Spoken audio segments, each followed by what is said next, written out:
আসসালামু আলাইকুম। সবাইকে আমন্ত্রণ জানাচ্ছি এবি নিউজ প্রাইম সংবাদে।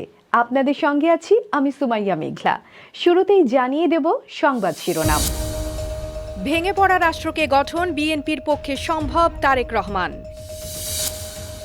এবার আন্দোলনে আউটসোর্সিং কর্মচারীরা নিয়েছেন সড়কে অবস্থান। বাসে ডাকাতি নিয়ে মুখ খুলেছেন পুলিশ সুপার, জানান ধর্ষণের ঘটনা ঘটেনি। দেশ গড়তে সবাইকে আন্তরিক হতে হবে, বলেন মির্জা ফখরুল।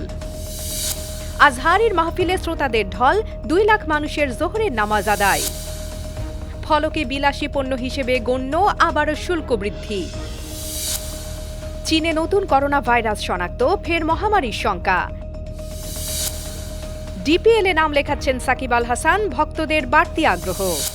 দর্শক, এতক্ষণ শুনছিলেন শিরোনাম, এখন বিস্তারিত।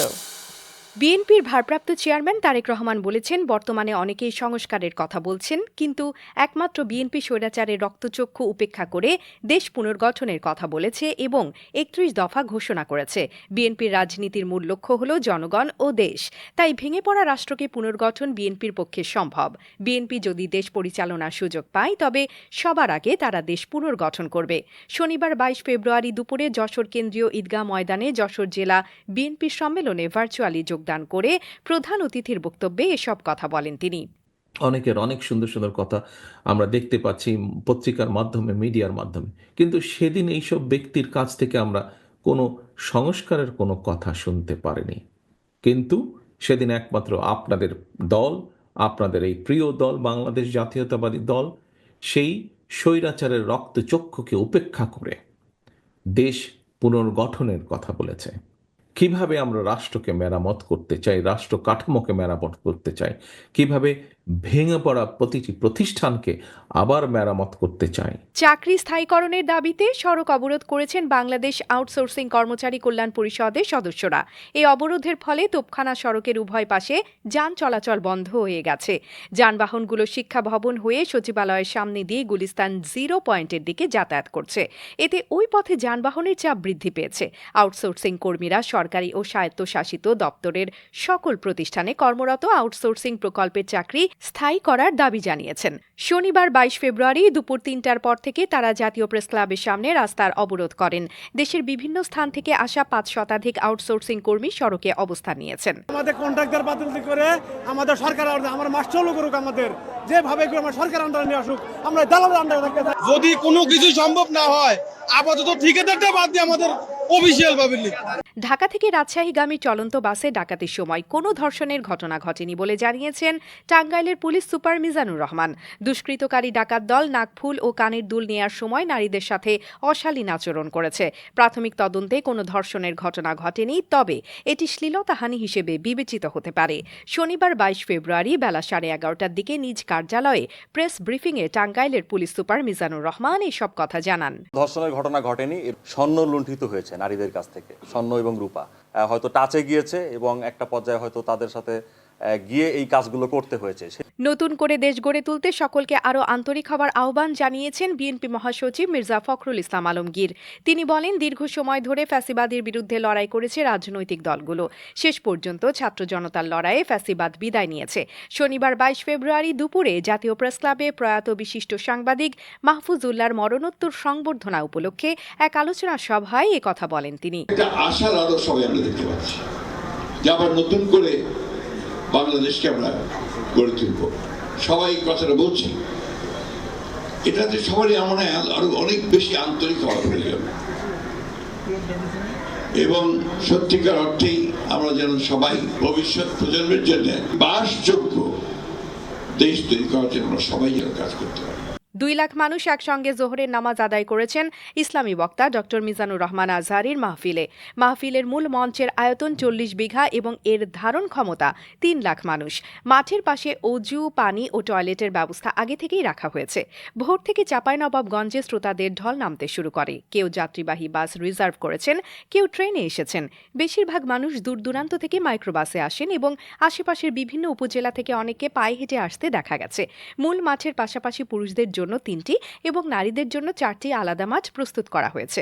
ডলার সংকট, জ্বালানি তেলের মূল্যবৃদ্ধি এবং বিলাসী পণ্যের ওপর অতিরিক্ত শুল্ক আরোপের ফলে ভোক্তাদের ওপর ফলের বাড়তি দাম চাপিয়ে দিয়েছে। এর মধ্যে IMF-এর চাপে সরকার নতুন করে ফলের শুল্ক বাড়িয়েছে। ফলে 7 দিনের ব্যবধানে খুচরা বাজারে ফলের কেজি প্রতি দাম বেড়েছে 30 থেকে 100 টাকা। বিস্তারিত দেখুন প্রতিবেদনে। বাংলাদেশে আমদানি করা ফলকে বিলাসী পণ্য হিসেবে বিবেচনা করা হচ্ছে, যদিও তা অত্যাবশ্যকীয় পণ্য। সম্প্রতি সরকার রাজস্ব বৃদ্ধির লক্ষ্যে ফল আমদানিতে সম্পূরক শুল্ক 20% থেকে 30% বৃদ্ধি করেছে। ফলস্বরূপ আমদানি কমে গেছে এবং রাজস্ব আদায়ও হ্রাস পেয়েছে। Bangladesh trade and tariff commission আসন্ন রমজানে ফলের বাজার স্থিতিশীল রাখতে NBR-এর কাছে শুল্ক কর প্রত্যাহারের সুপারিশ করেছে। কমিশনের চিঠির মাধ্যমে জানা গেছে, ফল আমদানিকারকরা শুল্ক কমানোর জন্য আবেদন করেছেন। NBR-এর ঊর্ধ্বতন এক কর্মকর্তা জানান, তাজা ফলের আমদানি শুল্ক কমানোর সুপারিশ ইতিমধ্যে জমা হয়েছে। তারা বিষয়টি নিয়ে ভাবছেন, তবে এখনও চূড়ান্ত সিদ্ধান্ত নেওয়া হয়নি। গত কয়েক বছরে ডলারের মূল্য বৃদ্ধি এবং শুল্ক বৃদ্ধির কারণে আপেল আমদানি 52%, মাল্টা 71% এবং আঙুর 29% কমেছে। 2024 সালের 9 জানুয়ারি ফলকে বিলাসী পণ্য হিসেবে বিবেচনা করে শুল্ক বৃদ্ধি করা হয়। এর ফলে গত জানুয়ারিতে ম্যান্ডারিন আমদানি 51% কমেছে। বর্তমান বাজার পরিস্থিতিতে 86 টাকার ফল আমদানিতে 120 টাকা শুল্ক দিতে হচ্ছে, যা ভোক্তাদের জন্য অসহনীয় হয়ে দাঁড়াচ্ছে। কমিশন সতর্ক করেছে যে উচ্চ শুল্কের কারণে বৈধ আমদানি কমে যাবে এবং অবৈধ আমদানির প্রবণতা বাড়বে। এই অবস্থায় ফলের বাজারকে স্থিতিশীল রাখতে এবং ভোক্তার স্বার্থ রক্ষায় কার্যকর পদক্ষেপ গ্রহণ করা প্রয়োজন। A B news text report. মানুষের মধ্যে ছড়াতে পারে এমন একটি নতুন করোনা ভাইরাসের সন্ধান পাওয়া গেছে চীনে। এই ভাইরাসটির নাম HKU5CoV2, যা মহামারী ভাইরাসের সঙ্গে বেশ কিছু মিল রয়েছে। এ কারণে শঙ্কা দেখা দিয়েছে যে মাত্র 2 বছর আগে শেষ হওয়া কোভিডের পর বিশ্ব আবার একটি মহামারীর কবলে পড়তে পারে। চীনের উহানের ইনস্টিটিউট অব ভাইরালজি নতুন স্ট্রেইনটি বাদুড়ের মধ্যে শনাক্ত করেছে। এছাড়া এর সঙ্গে মার্সের সংশ্লিষ্টতা রয়েছে। মার্স করোনা ভাইরাস একটি শক্তিশালী ভাইরাস, যা আক্রান্ত ব্যক্তিদের 4 ভাগের 3 ভাগের মৃত্যুর কারণ হয়। গবেষণায় দেখা গেছে HKU5CoV2 নামের নতুন ভাইরাসটি মানুষের কোষে প্রবেশের ক্ষেত্রে কোভিড-19-এর মতো আচরণ করে। শি ঝেংলি জানিয়েছেন, এই ভাইরাসটিতে আক্রান্ত হওয়ার ঝুঁকি অনেক বেশি। দেশের ঘরোয়া ক্রিকেটে ওয়ানডে ফরম্যাটের মধ্যে সর্বোচ্চ আসর হিসেবে বিবেচিত হয় Dhaka premier league DPL। Bangladesh জাতীয় দলের অনেক ক্রিকেটার ঘরোয়া প্রতিযোগিতাগুলোর মধ্যে BPL-এর পর কেবল DPL-এই সময় দেন, যা ক্রিকেটার ও ভক্তদের মাঝে বাড়তি আগ্রহ সৃষ্টি করে। আসন্ন আসরে লিজেন্ডস অব রূপগঞ্জ দলে নাম লেখাতে যাচ্ছেন সাকিব আল হাসান। সাবেক বাংলাদেশ অধিনায়ক হিসেবে তিনি দলবদল নিশ্চিত করতে ছবি পাঠিয়েছেন। আগামীকাল চুক্তির আনুষ্ঠানিকতা সম্পন্ন হবে বলে ক্লাবটি জানিয়েছে। এছাড়া লিজেন্ডস অব রূপগঞ্জের স্কোয়াডে জাতীয় দলের বেশ কয়েকজন ক্রিকেটার রয়েছেন, যেমন সৌম্য সরকার, তানজিদ হাসান তামিম, জাকের আলী অনিক ও তানজিম হাসান সাকিব। দর্শক, এতক্ষণ আমাদের সঙ্গে থাকার জন্য ধন্যবাদ। সর্বশেষ সংবাদ পেতে ভিজিট করুন আমাদের ওয়েবসাইট www.abnewsinternational.com-এ। সেই সঙ্গে নিয়মিত ভিডিও নিউজ পেতে আমাদের ফেসবুক পেজ ও ইউটিউব চ্যানেলে চোখ রাখুন।